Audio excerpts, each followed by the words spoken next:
Olá, pessoal, boa tarde.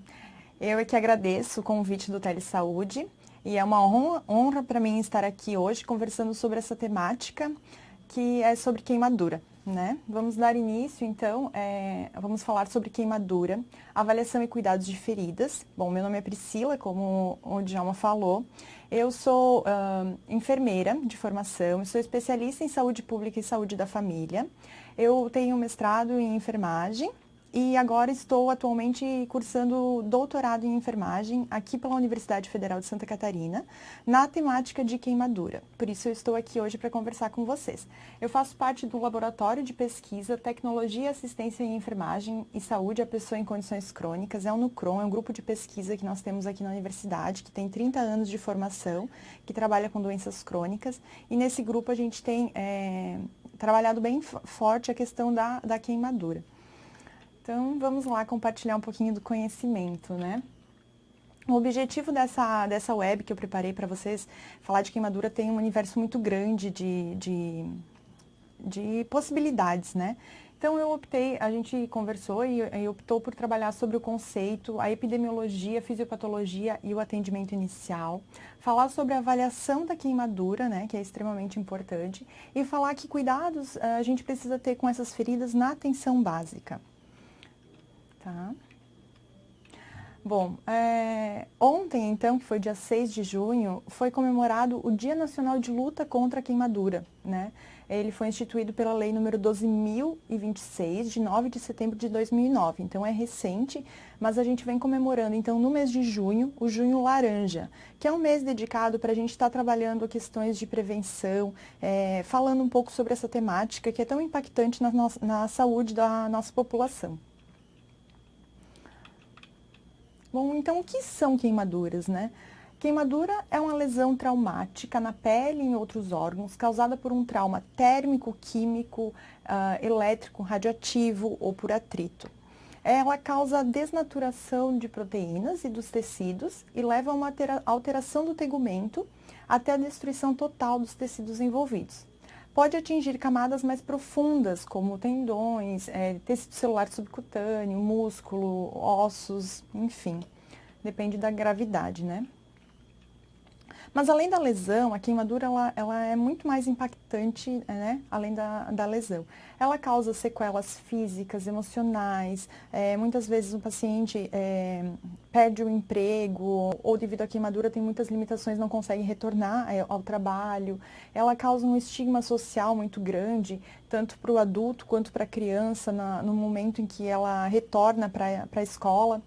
Causa depressão, isolamento, medo, fragilidade, pessoas com queimadura sofrem pesadelos, enfim, ela vem, além da lesão traumática na pele, a queimadura ela é caracterizada por muitas outras coisas, né, bem mais ampla também. Bom, vamos falar um pouquinho da epidemiologia, que é tão importante a gente conhecer a epidemiologia para a gente poder criar estratégias de prevenção e saber que público a gente vai abordar, como que acontece, enfim. A estimativa mundial é que nós temos 180 mil pessoas que morrem por queimadura. Dessas mortes, 96% é causada por fogo, está relacionada com o fogo. E também a literatura mostra que países de baixa e média renda são os mais acometidos por queimadura. Bom, falando um pouco do Brasil, né? A gente tem uma estimativa de 1 milhão de pessoas que sofrem queimaduras. É um número muito grande. E entre 2.000 e 2.500 pessoas morrem por causa da queimadura. Dessas pessoas, 35% dessa população são as crianças, né? Envolvem as crianças. 75 a 85% das queimaduras, elas acontecem aonde? Nos domicílios. É a terceira maior causa externa de morte, perde apenas para automobilismo e homicídio.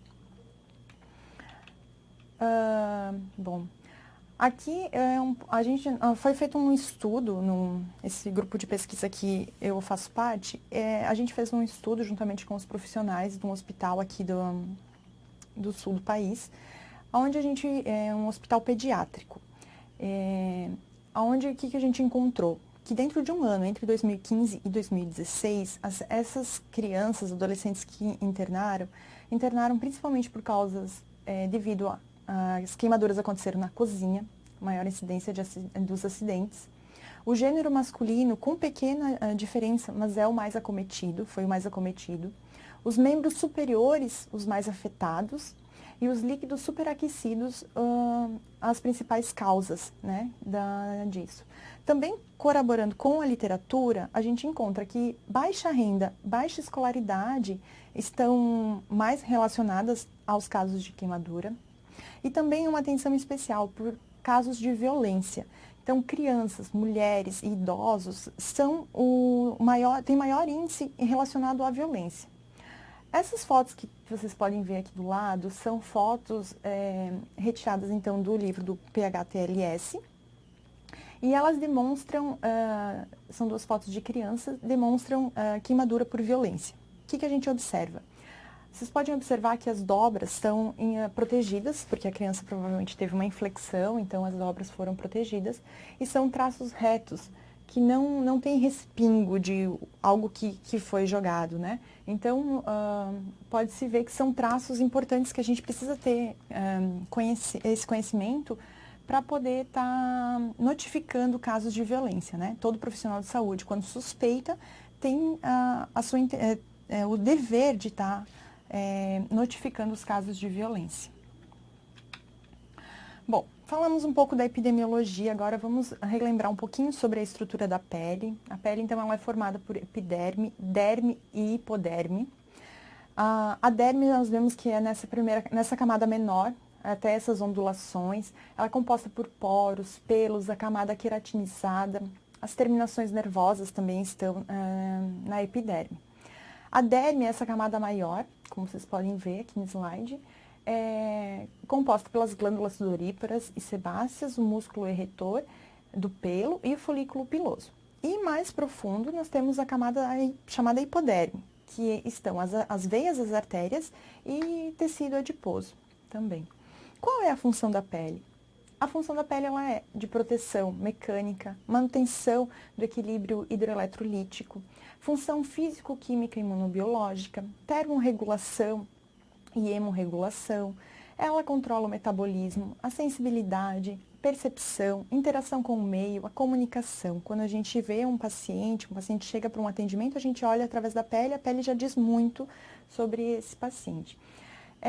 Não vou, devido ao nosso tempo aqui, eu não vou falar muito me aprofundar muito nisso, por isso eu indico a web palestra da professora Karina, né, sobre avaliação e tratamento de feridas, que é muito interessante para todo mundo tá se aperfeiçoando ainda mais na questão de feridas. Bom, alguns fatores influenciam na cicatrização e precisamos conhecer esses fatores para poder estar realizando o cuidado das feridas. Crianças e idosos, eles têm uma pele mais sensível, mais vulnerável, têm a pele mais ressecada também. A exposição solar, ela acelera o envelhecimento das células. Os tensoativos, que são o sabonete, sabão, eles prejudicam o controle bacteriano. Uma alimentação rica em proteína, gorduras e carboidratos vai favorecer a cicatrização. A nutrição é extremamente importante, né, quando a gente pensa numa ferida, né? Precisamos ter isso bem claro. Outro fator importante que precisamos levar em consideração é o tabagismo. O tabagismo ele causa uma vasoconstrição, ele muda o gradiente de oxigênio também que chega nos tecidos. Alguns medicamentos também provocam fotossensibilidade, fototoxicidade e vão interferir na cicatrização de feridas. A queimadura, quando a gente vê uma lesão por queimadura, precisamos ter esse conhecimento de como que está essa lesão, são essas zonas de lesão. Então, as zonas de lesões elas são divididas em 3. Primeiro é a chamada de zona de coagulação, que é a zona central, aonde o tecido realmente foi lesado, tem necrose tecidual, ele não vai, enfim, o tecido está morto. A zona de estase, eu digo que é a zona que está em cima do muro, né? Porque dependendo da nossa abordagem, para um paciente que sofreu a queimadura, as células que elas estão lesionadas, elas vão tanto se recuperar, vão receber o oxigênio e vão se recuperar, ou elas vão passar a ser uma zona de coagulação. Então, é bem importante que a gente tenha uma abordagem para o paciente queimado, para que essa zona de estase, ela se recupere e não passe a ser uma zona de coagulação. Por isso que é muito importante a questão do gelo. Não se deve aplicar gelo em queimadura. O gelo ele provoca uma vasoconstricção, diminui o fluxo sanguíneo e vai causar uma necrose celular. Então, essa zona de estase que ela que pode ser recuperada, ela passa a ser a zona de coagulação. E, por último, nessa camada mais externa, nós temos a zona de hiperemia. São lesões mínimas, com aumento do fluxo sanguíneo devido ao processo inflamatório que toda lesão causa, né? Então, tem uma reação inflamatória, ela vai se recuperar. Bom, quando a gente vê uma queimadura, um trauma, a gente sabe que tem uma inflamação aguda. Uma inflamação aguda é uma resposta inflamatória local. Mas quando essa lesão ela é muito extensa, ocorre uma resposta inflamatória sistêmica, que pode levar a choque. Então, quando a gente vê um trauma, o que acontece geralmente no trauma, né? O nosso organismo, ele tenta diminuir, tem vasoconstricção, diminui o fluxo sanguíneo das extremidades e leva sangue, né, para os órgãos vitais. Na queimadura, é um pouco diferente. Acontece essa resposta inflamatória sistêmica e o paciente tende a ir a óbito e não só a ter essa... Enfim. A fisiopatologia da queimadura, esse slide resume bem o processo de toda a queimadura. Ela é dividida em 3 fases. Primeiro é a ressuscitação, que é essa fase que o paciente vai ter a manutenção do equilíbrio hidroeletrolítico, onde o paciente ele vai conseguir ter essa resposta da zona de estase, se recuperar, ter essa resposta para a gente estar avaliando esse paciente. Então, é importante, né, nessa fase de recuperação, a gente está pensando na hidratação desse paciente. A segunda fase é a fase de reparação. A fase de reparação é a fase que vai depender do quadro do paciente. Ela precisa ter uma estabilização hemodinâmica, reabilitação física, psicológica, até a cicatrização dos ferimentos e a alta hospitalar. Então, o tempo dessa fase depende de paciente para paciente e da gravidade da lesão. E, posteriormente, a gente tem a reabilitação, que ocorre a cicatrização completa dos ferimentos, então, e esse paciente ele vai vai prevenir ou minimizar as limitações motoras, psicológicas causadas pela queimadura. Bom, então como deve ser a assistência à vítima de queimadura? A assistência ela é parecida com a da vítima de trauma, né? O PHTLS ele traz que é o ABCDE. Então, é a manutenção das vias aéreas, a respiração, a circulação, a incapacidade, principalmente se é um ambiente que tem fumaça, né? O paciente vai ter confusão mental e pode desmaiar, então tem que ter esse cuidado. E a exposição, retirar o paciente dessa exposição. Vai se interromper o processo de queimadura. Então, vai se despir o paciente, né, remover joias, anéis, piercings, examinar se há lesões, mantendo sempre a temperatura corporal. É importante que a gente pense assim, se o paciente está com roupa aderida à lesão, a roupa não deve ser removida, porque no momento que a gente remover a roupa, estamos removendo a pele desse paciente também. Então, é importante ter esse cuidado. Despir a pessoa porque a pessoa pode ter mais de um foco de queimadura, né? Então, é importante a gente estar avaliando esse paciente como um todo. Vai promover o resfriamento da lesão, que nós vamos falar mais um pouquinho, mais aprofundado. E aí acontece o momento da avaliação, né? Que vai ter a hidratação desse paciente, a analgesia desse paciente, o curativo da lesão e também se ele vai ser tratado na atenção primária ou se é uma queimadura mais grave que precisa de uma atenção especializada. Então, como ocorre o resfriamento? Água, temperatura ambiente, geralmente a literatura traz 20 minutos, no mínimo 10 e no máximo 1 hora. O início da irrigação pode ser, o paciente se beneficia até 3 horas após, então, já aconteceu a queimadura, faz 1 hora que o paciente chegou na unidade, tudo, ainda é importante fazer o resfriamento da lesão. Os benefícios: alívio da dor, diminuição da formação de edemas, redução da taxa de infecção e aprofundamento da lesão, a cicatrização é mais rápida, tem uma menor necessidade de enxertia, diminuição das cicatrizes e da mortalidade. O que é importante a gente cuidar no resfriamento? É a hipotermia, principalmente crianças pequenas e pessoas com superfície corporal queimada extensa, né? Então, para a hipotermia, vamos irrigar somente a área afetada e, como já foi falado, não é indicado o gelo, né? Além de causar uma hipotermia no paciente, causa o dano celular da lesão. A hidratação. A hidratação, ela pode ser via oral, quando o paciente puder receber via oral, ou então endovenosa, imediatamente ou nas semanas seguintes, evitando o choque hipovolêmico.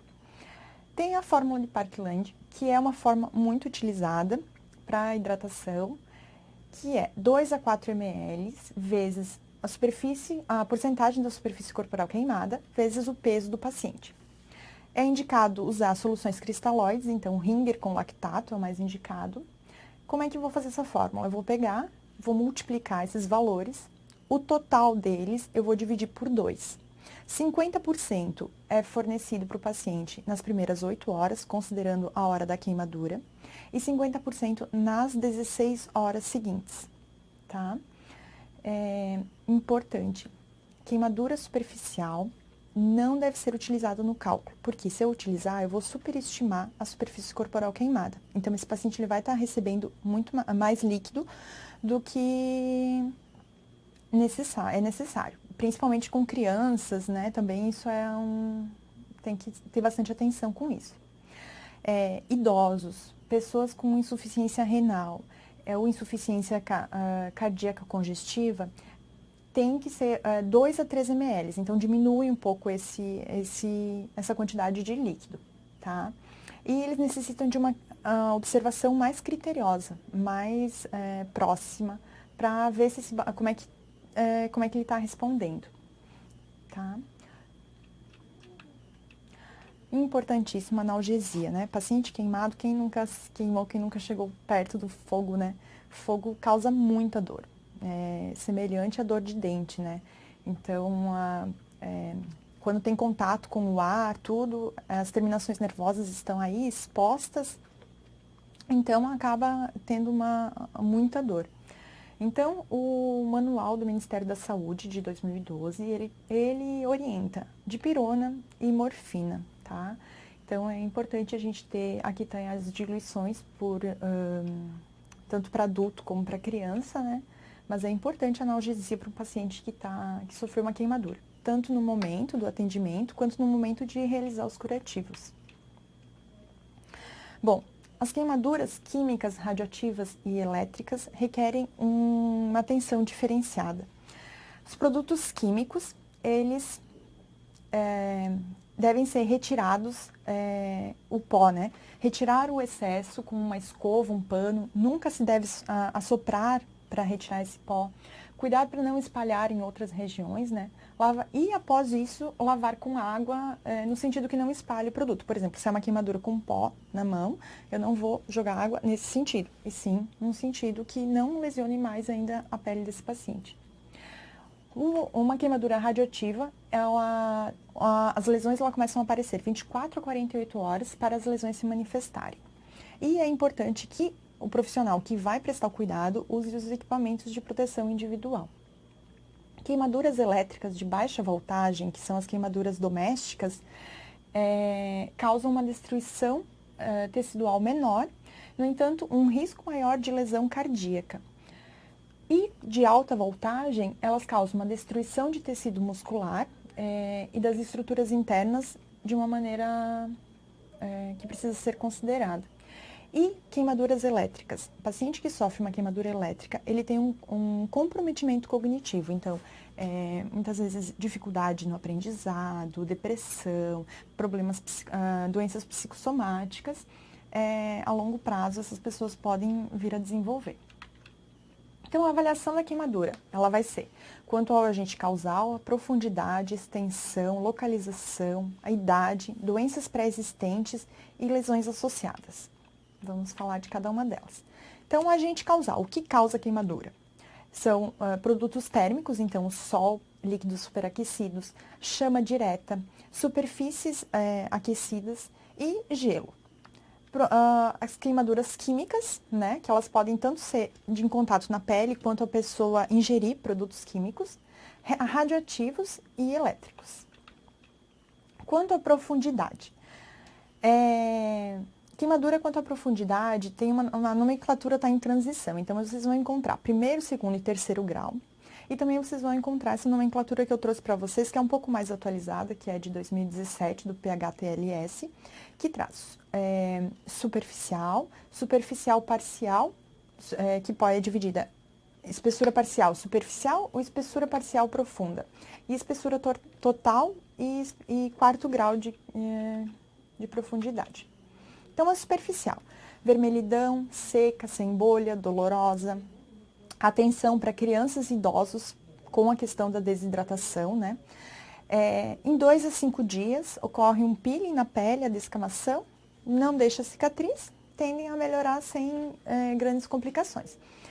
Queimadura solar, um breve contato com líquidos aquecidos e atinge apenas a epiderme. Lembrando, não usar no cálculo da superfície corporal queimada. Espessura parcial, superficial ou profunda. Então, na queimadura considerada de segundo grau, né, também pela literatura, tem o aparecimento de bolhas, que são os flictenas. Ela pode ser superficial ou profunda. Superficial, ela é mais úmida e dolorosa e preserva o folículo piloso. E o flictena, as bolhas são mais esbranquiçadas, secas e menos dolorosas. Como que a gente faz para saber, né? É muito importante que a gente pegue, faça um teste. Então, assim, na superficial, o folículo piloso está preservado. Então, eu vou puxar o pelo, a gente vai ver que ele não vai soltar. Na profunda, a gente vai ver que o pelo, ele se solta com certa facilidade. Então, fica uma dica para a gente poder estar identificando, diferenciando uma da outra. Em 2 a 3 semanas, tende a cicatrizar. E substâncias líquidas ou sólidas, quentes, faíscas, substâncias químicas são as que causam esse tipo de sequela. Atinge a epiderme e, importante, partes da derme. Ela não atinge toda a derme, né? Então, atinge parte da derme. Espessura total. Ela é seca, branca, rígida, ela tem, aparece uma couraça, também chamada de escara, né? Tem uma necrose tecidual, são casos mais graves, tem aparência chamuscada. A literatura tem alguns livros que dizem que não tem dor. Outros, que nem esse que eu estou me baseando, que é o de 2017, traz que existe, sim, diferentes níveis de dor e precisam ser levados em consideração. São incapacitantes, têm grande risco de morte e precisam, sim, de um centro especializado, uma remoção cirúrgica e intensiva reabilitação desses pacientes. Então, ela envolve a epiderme e toda a derme. E a queimadura de quarto grau também se assemelha muito, é muito semelhante com a queimadura de espessura total. Essa, sim, é indolor. É uma queimadura profunda, aqui vocês estão vendo na foto, é uma queimadura com chamuscamento, né, da pele, visível trombose dos vasos sanguíneos. Envolve a epiderme, derme, tecidos, órgãos internos, então sim, é uma queimadura de um grau, de último grau de complicação. Superfície corporal queimada, muito usado a regra dos 9, né, na emergência. Tem outras maneiras de estar calculando, maneiras mais precisas, mas na emergência, no primeiro momento, ainda é calculado pela regra dos 9. Também não vou me aprofundar muito, porque assim, hoje em dia com as tecnologias a gente pode facilmente ter acesso a tabelas que identificam, que desenham, para poder auxiliar a gente a calcular a superfície corporal queimada. É importante frisar que pequeno queimado é adulto, considerado menos de 10% da superfície corporal queimada, ou queimadura de terceiro grau, no caso, menos de 5%. E crianças, menos de 5%. Por que é importante a gente frisar isso? Porque essas queimaduras, elas podem ser, em alguns casos, dependendo da avaliação, elas podem ser tratadas na atenção básica. Passando disso, um médio e grande queimado, ele sim precisa de um atendimento especializado.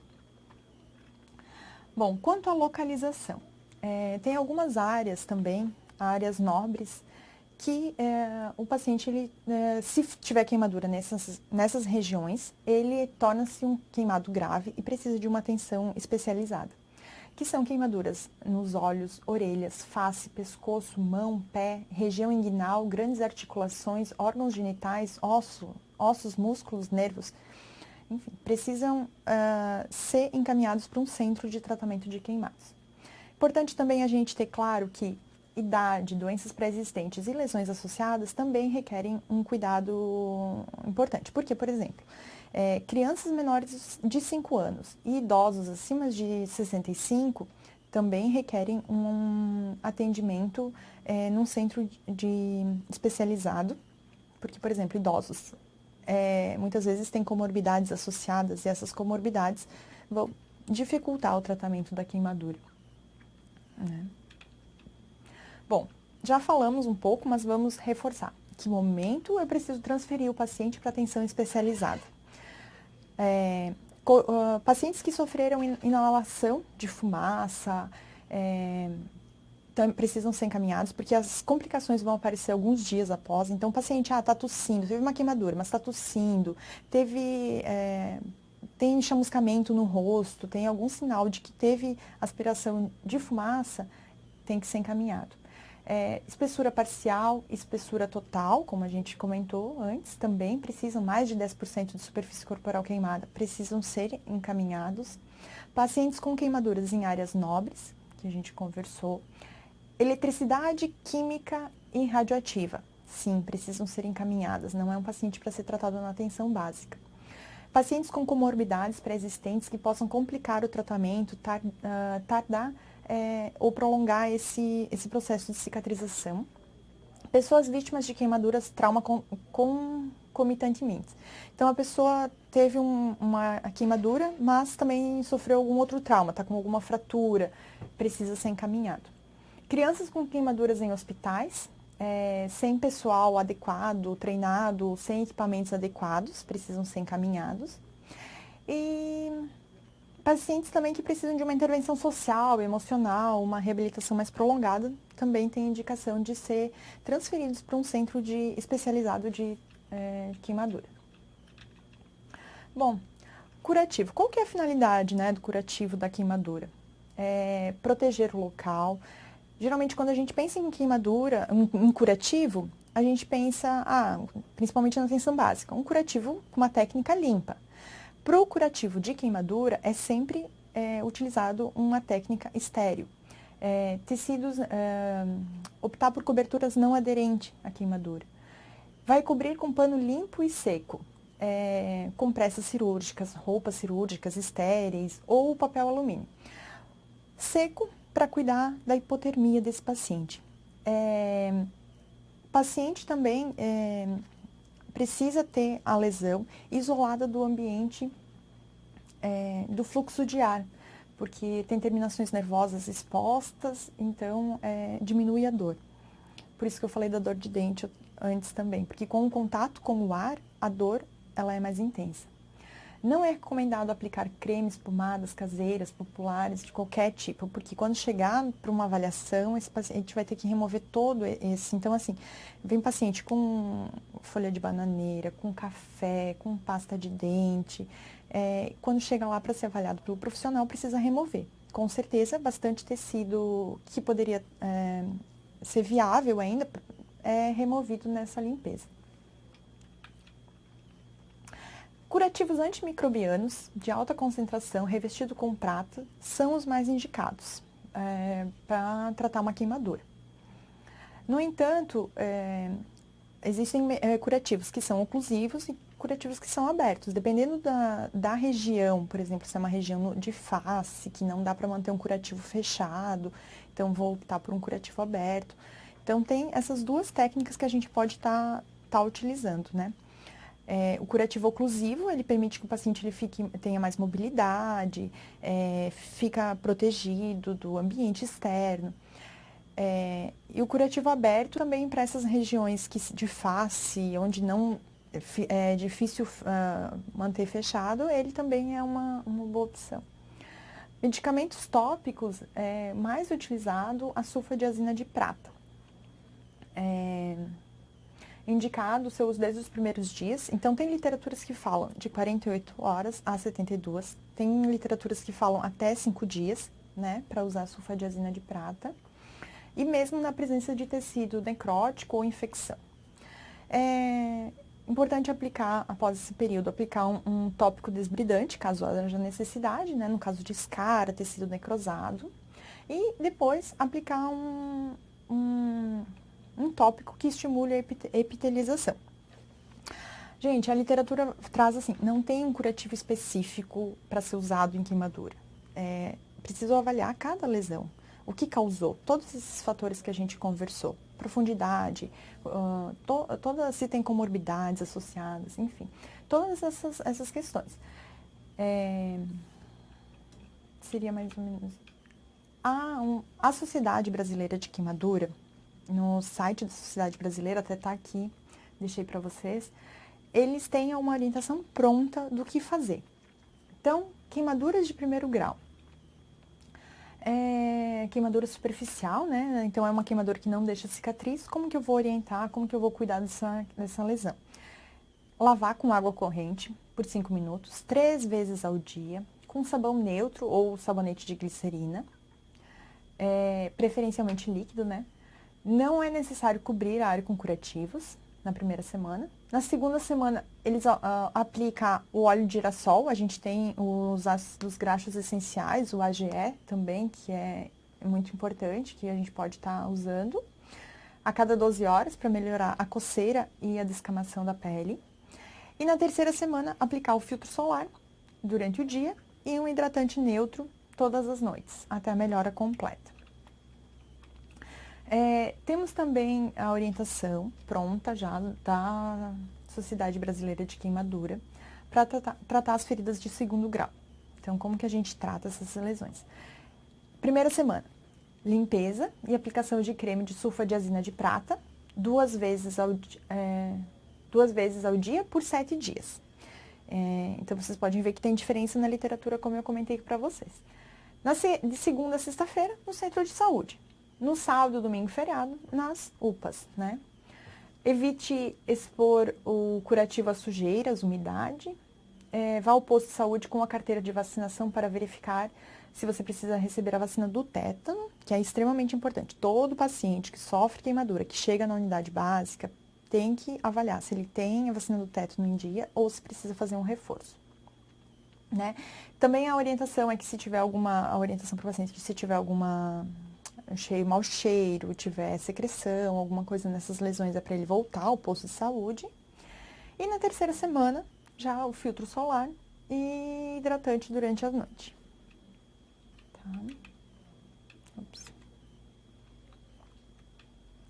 Ótimo. Bom, muito debatido é a gente falar sobre a bolha, né? A bolha da queimadura. Fura, não fura, que cuidados faz? Isso tem uma discussão enorme na literatura. É sempre uma dúvida para o profissional, o que a gente faz, que cuidados a gente tem que ter. Então, segundo o PHTLS de 2017, ele orienta assim, que quando ocorre a bolha, o que ocorre ali, né? Vamos à fisiologia. A epiderme se separa da derme, um fluido extravasa dos vasos e preenche o espaço entre essas duas camadas. Esse fluido, ele é composto de proteína, que ocorre uma osmose ativa, ou seja, onde tem líquido, atrai mais líquido. Ocorre uma pressão, com isso ocorre uma pressão do tecido lesionado e tem um aumento da dor. Então, a pele que envolve a bolha, ela não é um tecido normal, ela já teve alteração, ela não serve mais como uma barreira protetora. A bolha, ela dificulta a avaliação da lesão e evita a aplicação do antibiótico tópico diretamente na lesão, né? A gente não consegue avaliar o que tem embaixo de uma bolha. Então, a conclusão que o PH-TLS de 2017 traz a maioria dos especialistas orientam, recomendam o rompimento e cobertura com curativo limpo e seco. Tem outras literaturas também que trazem, eu trouxe aqui para você estar buscando e se aprofundando mais nesse assunto, que é a cartilha de tratamento de urgência, de emergência de queimaduras do Ministério da Saúde, projeto Diretrizes da Sociedade Brasileira de Cirurgia Plástica e o site da Sociedade Brasileira de Queimadura. Muitos deles orientam o seguinte: quando uma bolha ela é única, isolada, não está em área nobre, não está próxima aos olhos, não está em região inguinal, não está em região de articulação, ela pode ser observada para ver se vai ter a regressão e tudo mais. Então, assim, na atenção básica, a gente precisa ter um bom senso e avaliar quem é esse paciente, como são esses cuidados do paciente, tem risco dessa bolha estar rompendo num ambiente que não propício, sem cuidados, que vai infectar essa lesão. Então, todas essas questões precisam ser avaliadas para o profissional decidir. Vai ter o rompimento da bolha, vou fazer essa limpeza, vou usar um curativo, ou eu vou manter a bolha e vou observar. Tá? Acho que era isso, trouxe algumas referências também para vocês. E quero agradecer a atenção de todos vocês e vamos vestir essa causa do Junho Laranja. Temos um tempinho ainda? Sim. Sim. Tem aqui eu deixei para vocês dois... aqui no site da Sociedade Brasileira de Queimadura, a gente tem cartilhas que orientam a gente a poder trabalhar a prevenção na atenção primária. São orientações simples, mas que precisam ser difundidas para a gente poder mudar esses números da epidemiologia que a gente viu. Então, assim, preciso conhecer a área, a minha população, conhecer as creches, as escolas, estar mobilizando as indústrias que eu tenho próximas, que podem ter pessoas vítimas de queimadura, e estar desenvolvendo ações de prevenção. Então, nesse site da Sociedade Brasileira de Queimadura, vocês vão encontrar cartilha, vão encontrar vídeos, vão encontrar material que vocês podem estar utilizando para trabalhar esses fatores. E estar orientando vocês. Certo, pessoal, acho que seria isso. Estou aberta para a gente poder conversar um pouquinho mais e estar discutindo sobre o assunto. Então, assim, é bem importante a gente estar frisando a questão da prevenção. Tem muitas... queimaduras, elas acontecem de maneira simples. Por exemplo, pensando na cozinha, que é o local que mais tem incidência, né? A mãe vai cozinhar, muitas vezes com uma roupa mais larga, que pode chegar perto do fogo e pode provocar uma queimadura. Ou vai trabalhar com a criança no colo, vai fazer a comida, vai pegar a criança no colo, então pode acontecer um acidente. A questão das panelas, sempre nas bocas de trás, cabo da panela sempre voltado para dentro. Cozinha não é local de criança, né, pessoal? A gente tem que pensar assim, sempre tá pensando nas possibilidades. A queimadura, ela é prevenível. Então, se a gente for ver a epidemiologia da queimadura, que ela acontece em pessoas com baixa escolaridade, com baixa renda, com crianças. Então, a gente pensando nesse público, nesses dados que a epidemiologia traz, precisamos estar discutindo sobre isso nas escolas, com os pais, nas indústrias. Tem muitos pacientes que têm, muitas indústrias que têm silos, que têm locais que trabalham com aquecimento. Então, está promovendo isso, promovendo essa questão de prevenção nesses locais. Pessoal de Irati, pergunta, né, que você deve ter falado, mas a pessoa ali teve que atender um paciente e aí precisou perder um trechinho. qual a melhor solução para irrigar um curativo na hora de realizar, né, de imediato o atendimento? Então, que nem eu falei, eu acredito que seja o resfriamento da lesão, né?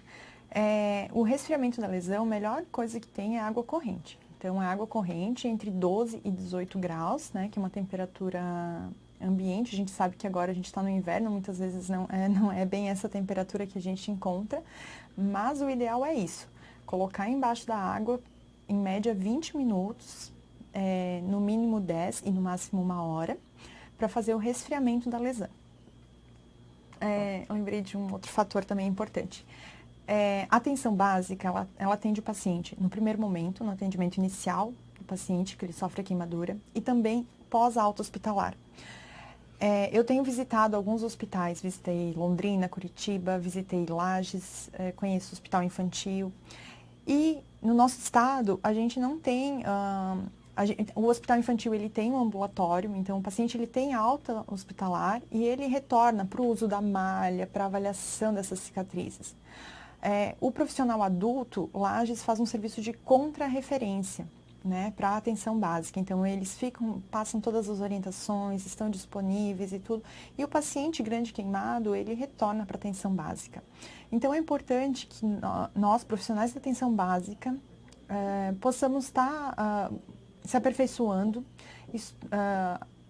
para fazer esse processo de reabilitação, que vai desde fisioterapia, uso da malha compressiva,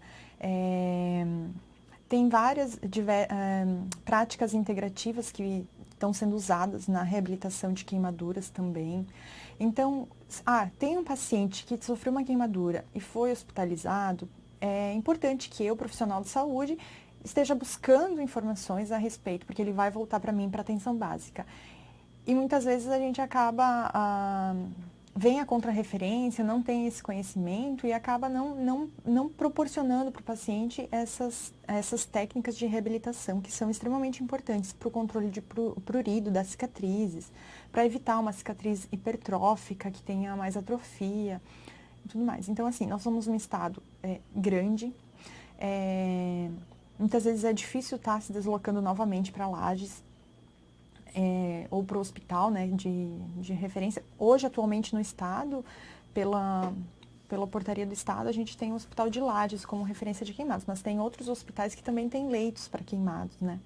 Então, é importante a gente estar buscando, ligando para esses hospitais, conversando com a enfermagem, com os profissionais da fisioterapia, da nutrição, para estar promovendo para esse paciente que está na atenção básica, após uma alta hospitalar por queimadura, e ter esse processo de reabilitação atendido. Então é isso, a gente está à disposição, né? O Telesaúde conta com um suporte de teleconsultoria. Caso vocês não tenham dúvidas que vão surgindo sobre essa temática, enviem teleconsultoria, que o grupo do Telesaúde vai estar respondendo para vocês. É isso, gostaria de agradecer a atenção, agradecer ao Telesaúde a oportunidade de estar falando justamente no mês de junho, que é um mês de luta contra a queimadura, né? O dia foi ontem, o Dia Nacional de Luta contra a Queimadura. E é isso, muito obrigada pela atenção e eu estou à disposição.